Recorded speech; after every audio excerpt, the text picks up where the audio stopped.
Test 4.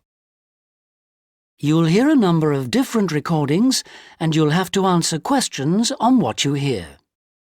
There will be time for you to read the instructions and questions, and you'll have a chance to check your work. All the recordings will be played once only. The test is in 4 sections. At the end of the test, you'll be given 10 minutes to transfer your answers to an answer sheet. Now turn to Section 1. Section 1. You'll hear 2 teachers discussing arrangements for a goodbye party for a colleague. First, you have some time to look at questions 1 to 4.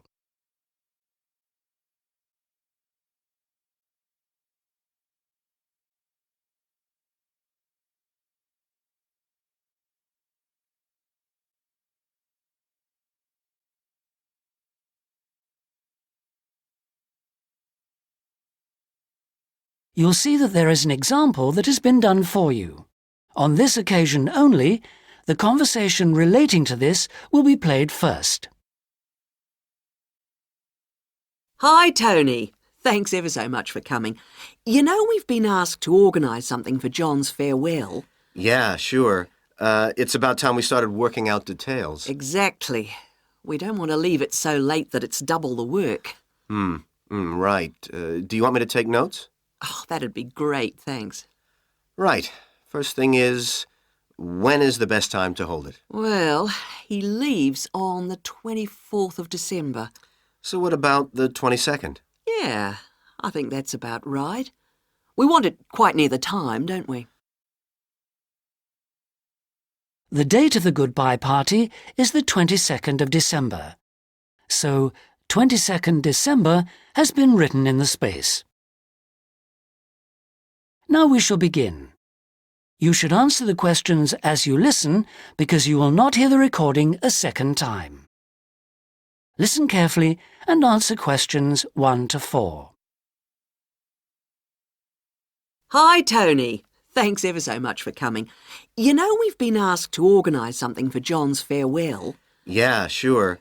It's about time we started working out details. Exactly. We don't want to leave it so late that it's double the work. Right. Do you want me to take notes?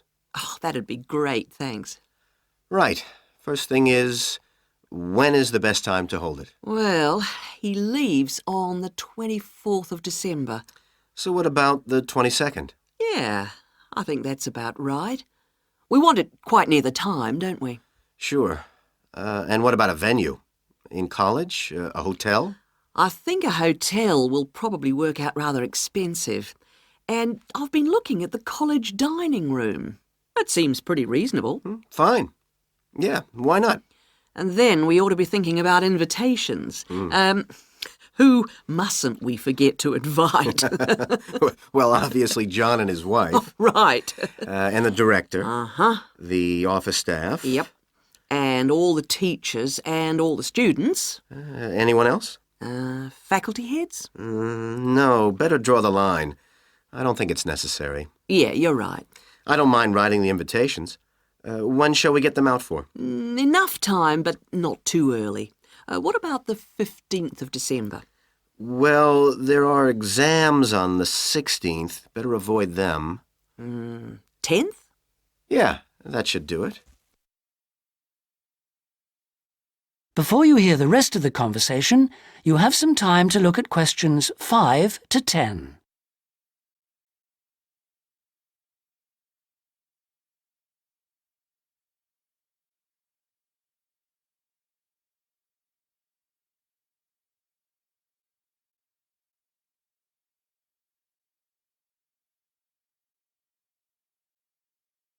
Now listen and answer questions 5 to 10. So, what does that leave? Oh, yes, a present. Would you mind doing that? No, not at all. We usually go round with an envelope during coffee break, don't we? Yeah, coffee break's always the best time, because people have got their money handy. Yeah, exactly. Do we suggest an amount, or does it seem a bit unfair? No, I think people welcome it. We suggested $6 last time. Is that okay? Yeah, plenty, I would have thought, which should leave us with about $90.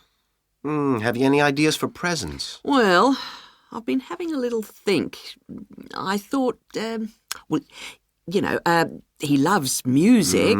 Yeah, and books. So I thought I'd check on prices for, perhaps CD players? Yeah, that's a good idea. And also I thought maybe, a set of dictionaries. I heard him say he needed a good one. The other thing he was saying last week was that his computer printer had broken. No, I'd be really frightened about getting the wrong type. Okay, yeah. The other thing is something for the home. Jill suggested a coffee maker. Oh, yeah. I'll certainly find out what they cost. Okay. Have you got all that down? Yes. Now, we need to think a little more about the money.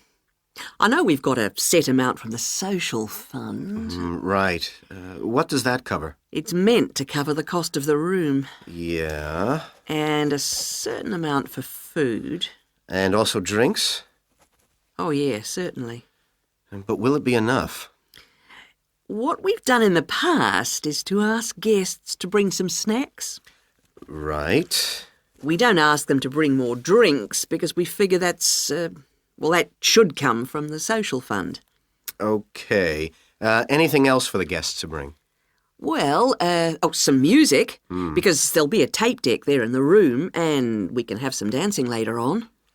Anything else? Well, it's just a thought, but a couple of years ago we had a really good party where we set up, some simple games. Yeah, great. Wasn't it based on photos from the students and teachers? That's right. So we should ask the guests to bring photos. Okay, I'll put it on the invitations. Now, the last thing is, who shall we ask to do the speech? Don't you think it might be nice to have one of the students? Well, then the student leader? Yeah, much better than the director giving speeches again. Okay, then I'll ask her. Lovely. So, is that all? It looks like it. Great. Oh, thanks ever so much. That is the end of section 1. You now have half a minute to check your answers.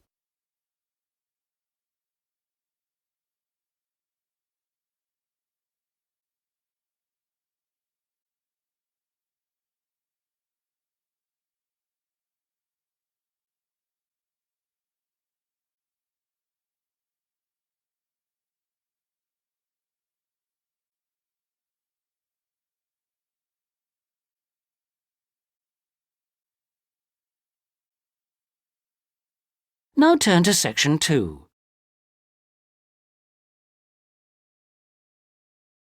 Section 2.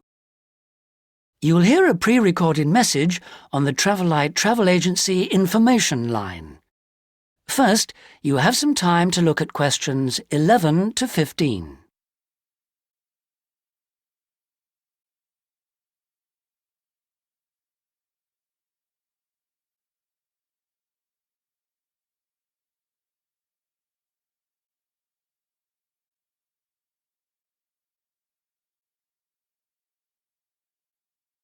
Now listen carefully and answer questions 11 to 15.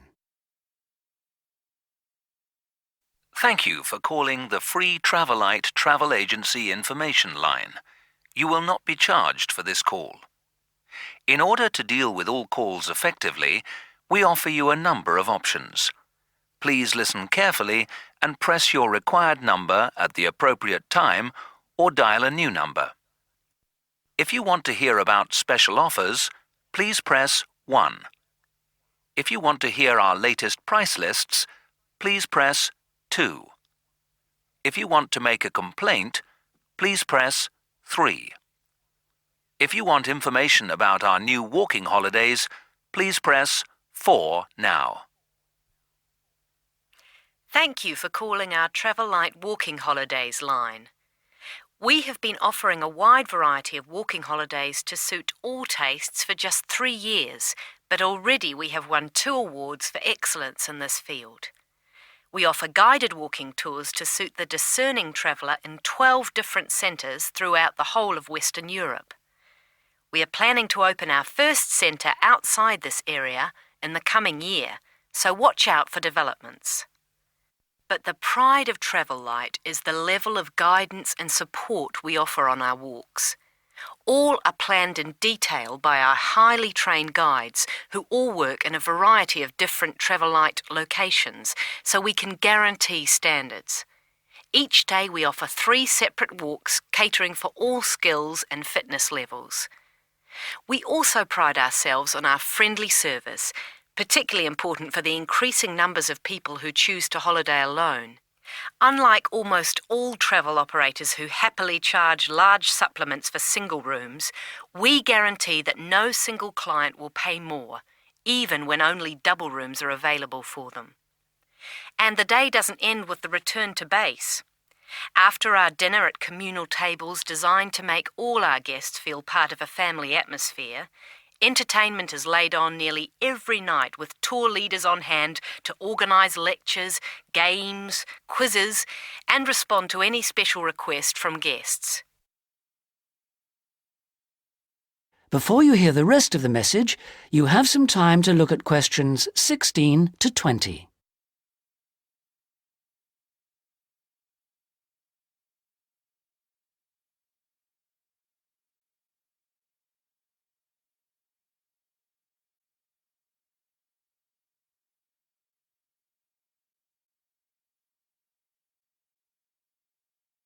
Now listen and answer questions 16 to 20. The following is a summary of costs and special inclusive offers on holidays for the coming summer. We have 3 lengths of holiday: 3-day, 7-day and 14-day. The 3-day holiday costs $180 for all accommodation, food and walking, and for the first time this year, we are including in that price the cost of picking you up from the nearest station. The 7-day holiday costs $350 per person and, as well as including the offers of the 3-day holiday, also includes a magnificent book giving the local history. On top of that, we are able to include free maps for you to better enjoy the walking and even plan in advance if you wish. For the 14-day holiday, our special price is $690 per person, and that includes all the offers for the 3- and 7-day holidays, plus membership of a local walking club, so you can better enjoy the full flavour of the local life. For further information, please contact your local travel agent. Thank you for calling the Travel Light Travel Agency Information Line. That is the end of section 2. You now have half a minute to check your answers.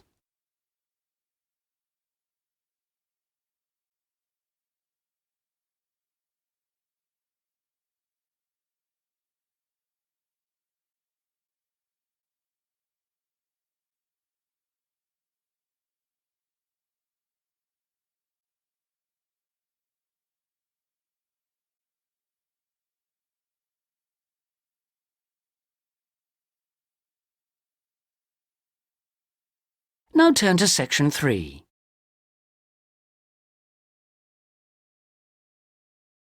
Section 3. You will hear a conversation between 2 students who are studying to be teachers, talking about science experiments. First, you have some time to look at questions 21 to 26.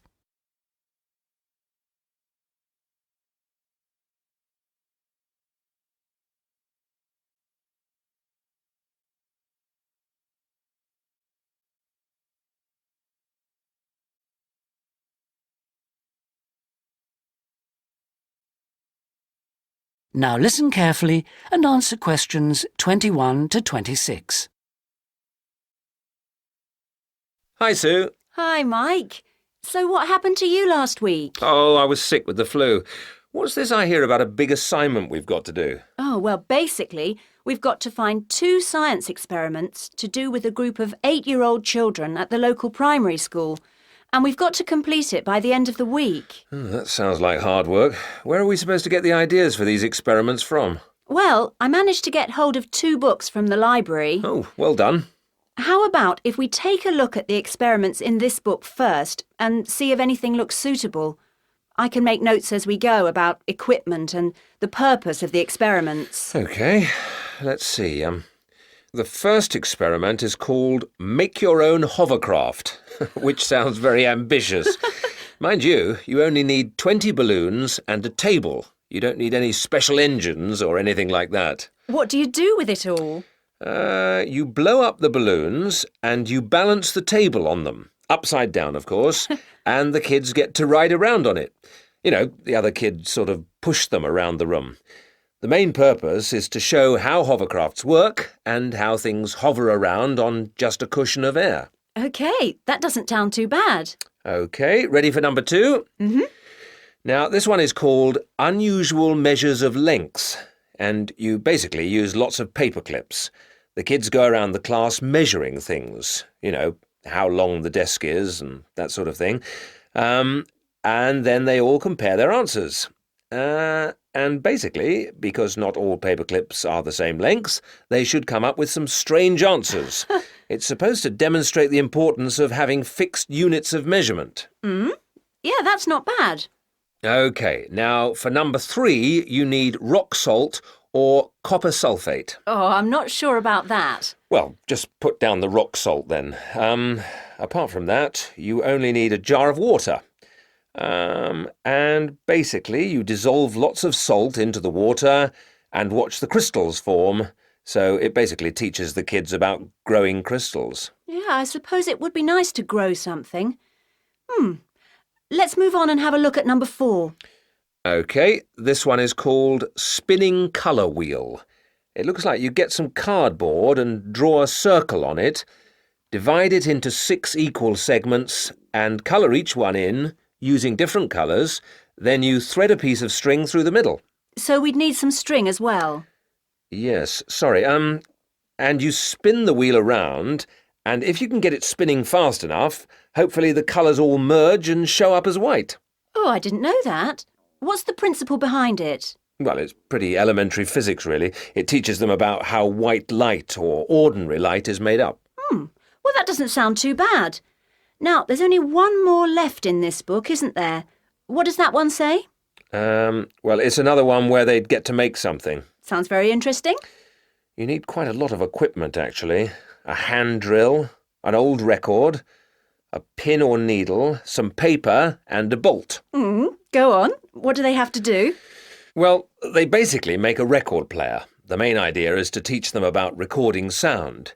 But hopefully they'd also see that you need motion and an amplifier to make the sound heard. OK, well, it does sound interesting. Shall we go through all of those again and decide if any of them are going to be suitable? Before you hear the rest of the conversation, you have some time to look at questions 27 to 30.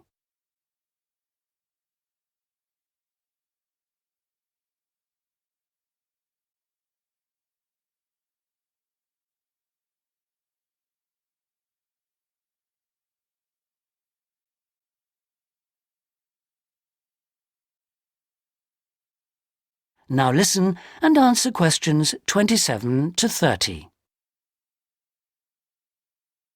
Right, number 1. I thought this one sounded nice. There'd be lots of activity, and it doesn't need too much in the way of equipment. Yes, that's true, but don't you think it's a bit risky to get a group of 8-year-olds pushing each other around a classroom like that? Well, someone could get hurt. No, I don't like the sound of that one at all. Maybe you're right. What about number 2, with the paper clips? It sounds tame enough. Yes, a bit too tame, if you ask me. I think it needs to be something a bit more active and interesting than that, don't you? Yes, I suppose you're right. We won't get a very good mark if the children don't actually enjoy the experiments. And I suppose we could turn them off science for good. Well, what about the next one, number 3? Now, I quite like the idea of this one. Yes, so do I. But I seem to remember when we did it at high school, we had to wait up to a fortnight before we saw any halfway decent results. Oh, yes. Well, that won't be any good then. We'll only see the kids for 1 or 2 hours at the most. Yes, and we have to do the experiments and write up our results within a week. So that one won't do at all. OK. Well, what did you think of number 4? I like the idea of it, but do you think it will be a bit elementary for them? Well, they are only 8, you know. I know, but you know what I mean. Don't you think the activity itself is a bit babyish? Maybe you're right. They might have fun, but I mean, cutting out a circle and colouring it in. OK. Well, what about number 5? I thought this one sounded a bit too good to be true. Great equipment. Yeah. But don't you think it's a bit ambitious for this age group? I mean, I don't want to start off something and then have to abandon it if they just can't cope with it. I could see us ending up doing just about all of the work for them. I guess you're right. Oh, well, maybe we could store that idea away for later. Yep. Let's hope this second book has something better. That is the end of section 3. You now have half a minute to check your answers.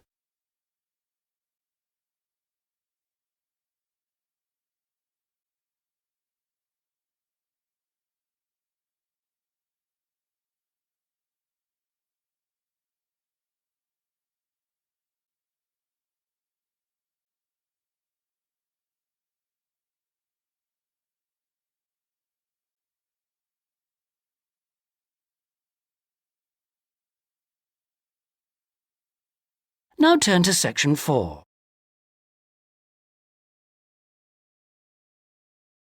Section 4. You'll hear a lecturer talking about the meshing of sharks in Australia. First, you have some time to look at questions 31 to 40.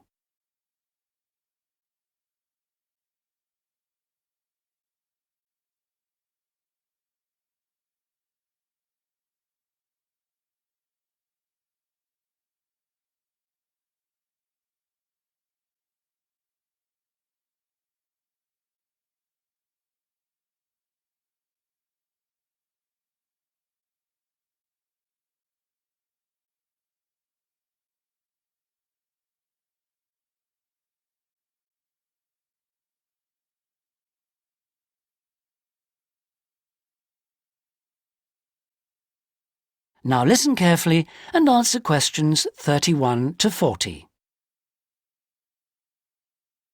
Today we're going to look at one of my favourite fish, the shark.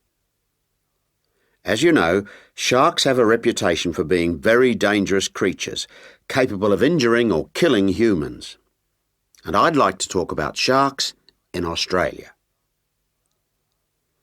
Sharks are rather large fish, often growing to over 10 metres, and the longest sharks caught in Australia have reached 16 metres. Sharks vary in weight with size and breed, of course, but the heaviest shark caught in Australia was a white pointer. That weighed 795 kilograms. Quite a size. Sharks have a different structure to most fish. Instead of a skeleton made of bone, they have a tough, elastic skeleton of cartilage. Unlike bone, this firm, pliable material is rather like your nose and allows the shark to bend easily as it swims. The shark's skin isn't covered with scales like other fish. Instead, the skin's covered with barbs, giving it a rough texture like sandpaper. As you know, sharks are very quick swimmers. This is made possible by their fins, one set at the side and another set underneath the body, and the tail also helps the shark move forward quickly. Unlike other fish, sharks have to keep swimming if they want to stay at a particular depth, and they rarely swim at the surface. Mostly they swim at the bottom of the ocean, scavenging and picking up food that's lying on the ocean floor.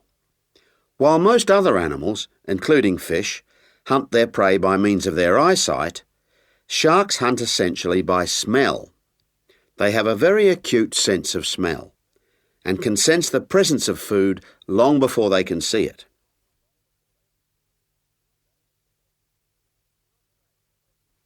In Australia, where people spend a lot of time at the beach, the government has realised that it must prevent sharks from swimming near its beaches. As a result, they've introduced a beach netting program. Beach netting, or meshing, involves setting large nets parallel to the shore. This means that the nets on New South Wales beaches are set on one day and then lifted and taken out to sea on the next day. When shark netting first began in 1939, only the Sydney metropolitan beaches were meshed. These beaches were chosen because beaches near the city are usually the most crowded with swimmers. 10 years later, in 1949, systematic meshing was extended to include the beaches to the south of Sydney. As a result of the general success of the program in Sydney, shark meshing was introduced to the state of Queensland around 1970. The New Zealand authorities also looked at it, but considered meshing uneconomical, as did Tahiti in the Pacific. At around the same time, South Africa introduced meshing to some of its most popular swimming beaches. When meshing began, approximately 1,500 sharks were caught in the first year. However, this declined in the years that followed, and since that time the average annual catch has been only about 150 a year. The majority of sharks are caught during the warmest months, from November to February, when sharks are most active, and when both the air and the ocean are at their maximum temperature. Despite quite large catches, some people believe that shark meshing is not the best way to catch sharks. It's not that they think sharks are afraid of nets or because they eat holes in them, because neither of these is true. But meshing does appear to be less effective than some other methods, especially when there are big seas with high rolling waves and strong currents, and anything that lets the sand move. The sand that's holding the nets down. When this moves, the nets will also become less effective. That is the end of section 4. You now have half a minute to check your answers.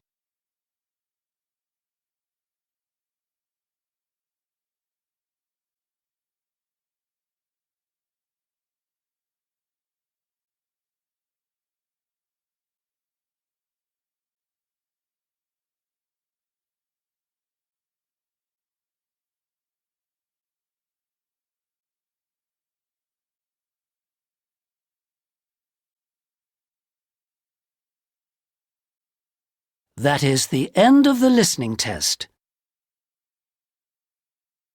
In the Ielts test, you would now have 10 minutes to transfer your answers to the listening answer sheet.